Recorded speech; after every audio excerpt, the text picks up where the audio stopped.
Chegou o Vim Te Atualizar, episódio 21, e eu quero saber, você tem alguma alergia? Gente, brincadeiras à parte, eu sempre começo o nosso programa com alguma pergunta a respeito do noticiário semanal, mas é porque eu estou com essa cara de quem está com alergia, então antes de mais nada eu preciso me justificar para você compreender caso eu espirre durante esse vídeo. Na nossa cidade, em Fortaleza, eu tenho que falar isso porque nós temos aí, pessoas que acompanham o nosso trabalho no mundo inteiro, então caso você não saiba, nós somos de Fortaleza, no Ceará. Teve uma mudançazinha no tempo, porque começou o dia ensolarado, depois choveu e aí depois abriu o tempo ensolarado mais uma vez. O tempo estava um tanto quanto indeciso e eu sou dessas pessoas que fica com alergia quando tem essas mudanças, tá? E por conta disso, eu estou com essa cara de quem quer espirrar a todo e qualquer momento. Eu estou com esses olhos vermelhos, tá? Mas só para deixar claro, não pense coisas indevidas. Eu estou com esses olhos vermelhos por conta de quê? De alergia, tá? Então, se você observar que em algum momento desse vídeo eu vou estar querendo espirrar, fazendo aqui algum ensaio de atim, obviamente que esse foi fake, né? É porque eu realmente estou mais ou menos da saúde devido a esse evento que ocorreu nas mudanças do tempo da nossa cidade de Fortaleza. Dito isto, vamos para os assuntos sérios.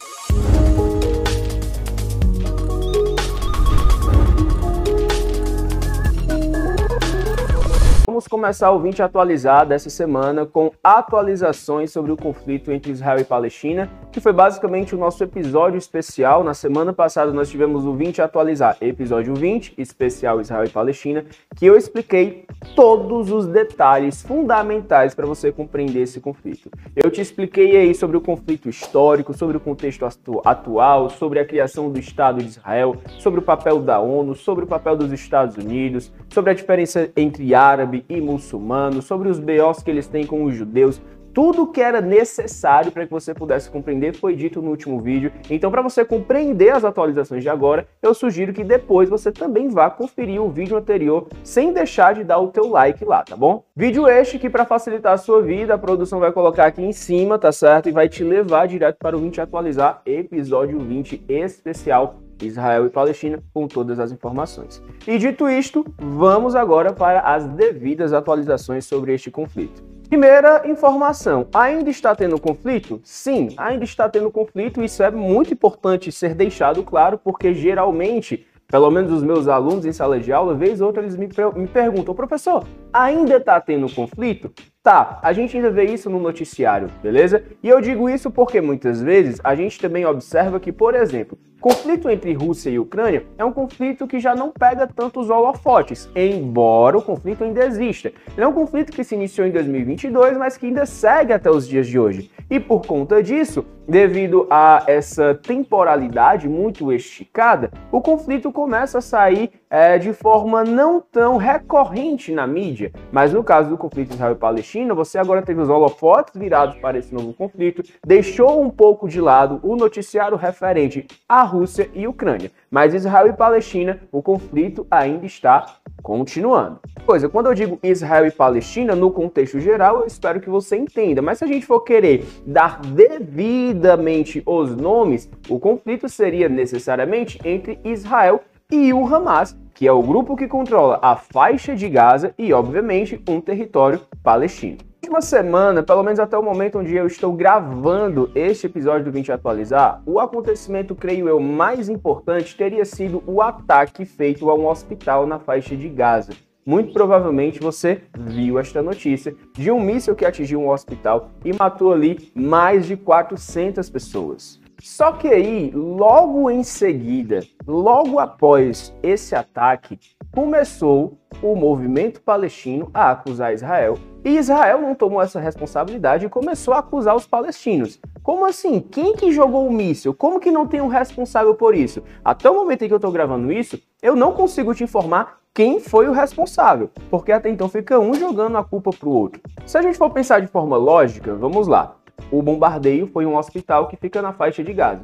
faixa de Gaza está sendo atacada por Israel. O nosso pensamento lógico é dizer que Israel fez um bombardeio ao hospital na faixa de Gaza, certo? E foi isso que a autoridade lá da Palestina, foi isso que o Hamas falou sobre o bombardeio. Foi Israel que bombardeou o hospital, matou mais de 470 pessoas, beleza? Atualizando aí os números para vocês. Então você teve um número muito grande de pessoas, uma informação tanto quanto chocante e perversa, para não falar, né, outros nomes aqui a respeito deste ataque. Mas Israel disse que não foram eles. Israel falou que não, isso aí foi um míssil que veio da própria região de Gaza e um míssil que deveria atingir Israel, mas que ele falhou ao atingir o seu alvo e acabou caindo em um local indevido. Curioso é que Israel não quis assumir a culpa, talvez eles não tenham a culpa, não sabemos necessariamente, e ele lançou um vídeo na internet do que seria um suposto lançamento de um míssil que seria feito dentro da própria faixa de Gaza pelo grupo chamado Jihad Islâmica,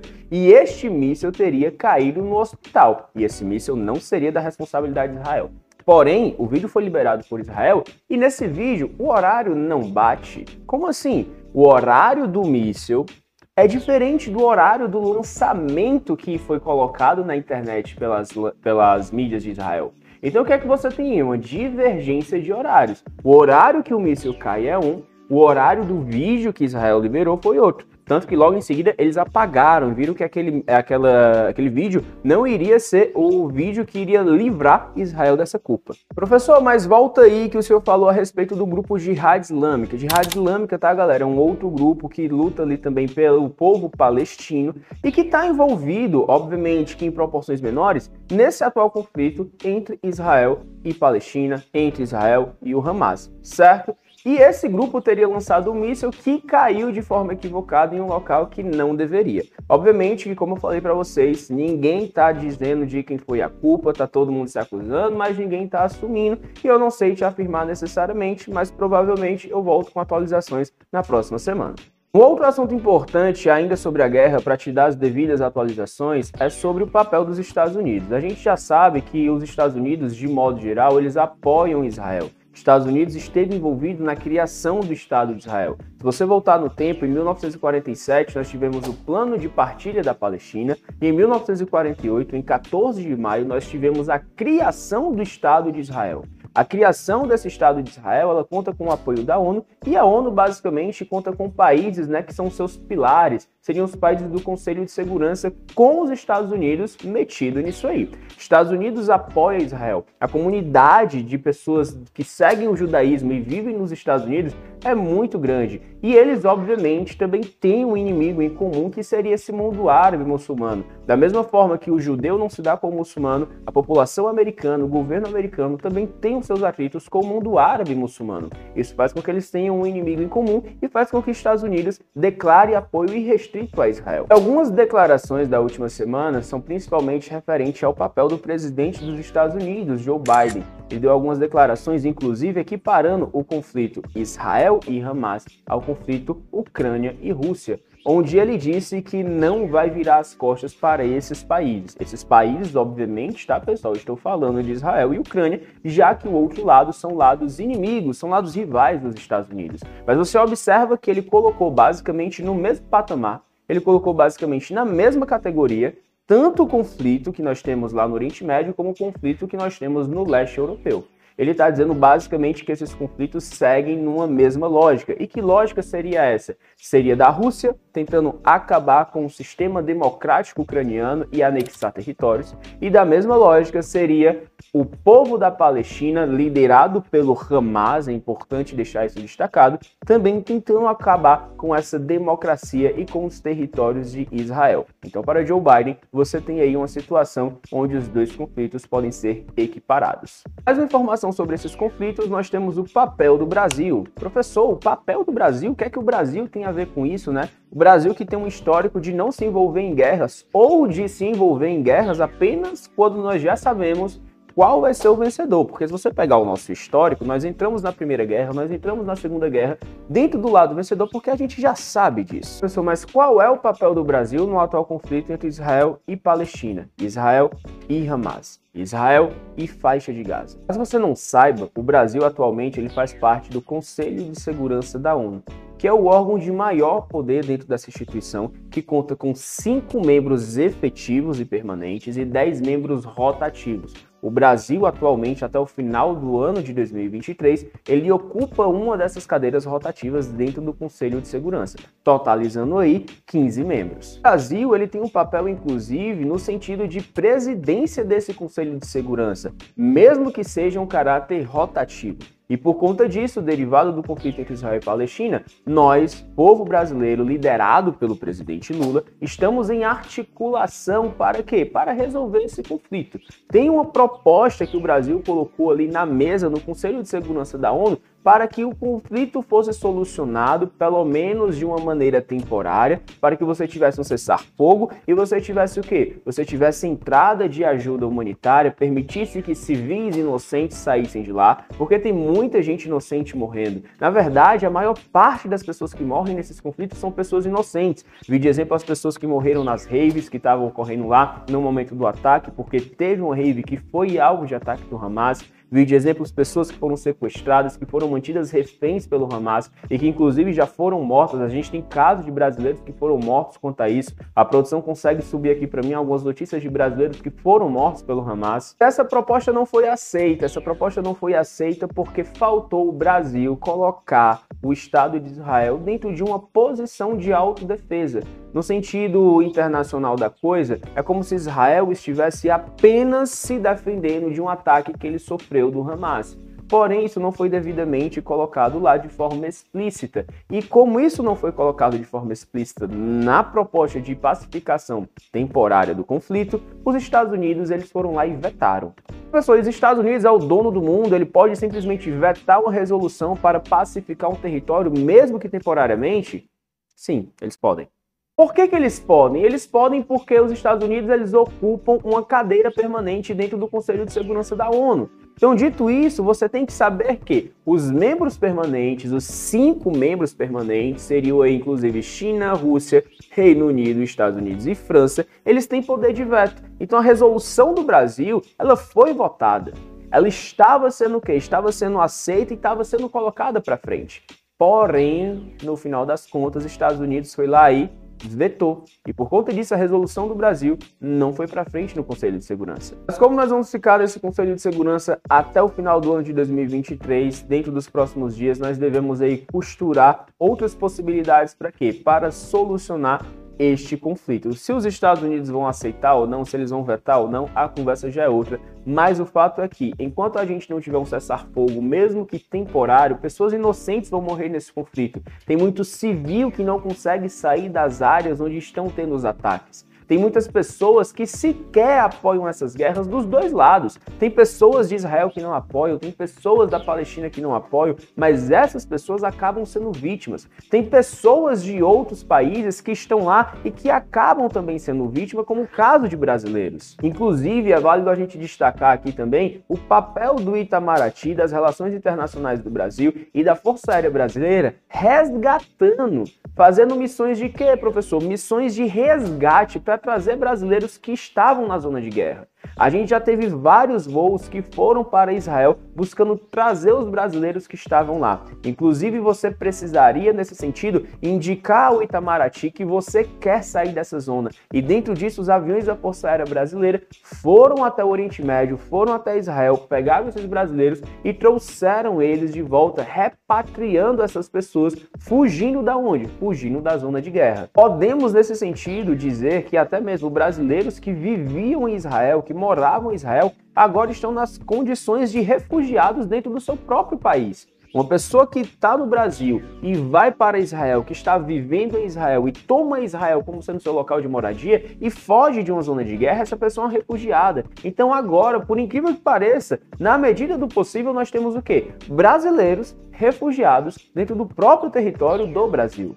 Contexto geral, galera, essas são algumas atualizações que eu precisava trazer para vocês referentes ao conflito. Obviamente que tem muita informação que a gente não consegue simplesmente liquidar tudo aqui dentro dos nossos 20 minutos do 20 atualizar. Mas é o que você precisa saber de mais importante dos últimos acontecimentos. E dito isso, podemos ir para a nossa segunda pauta. A nossa segunda pauta, um pouco mais curta, mas trazendo um pouco para a nossa realidade, tá bom? É referente à seca que está ocorrendo na Amazônia. Seca essa que está diminuindo o volume das águas nos rios, principalmente o Rio Negro, tá bom, galera? Que é um dos braços do Rio Amazonas. Essa situação é muito problemática, porque se você for trabalhar no contexto geral das coisas, nós temos a região da Amazônia, a região norte brasileira como um todo, inserido numa zona que está próximo à linha do Equador, desfrutando ali de um clima equatorial, que tem como característica ser o quê? Ser quente e ser úmido.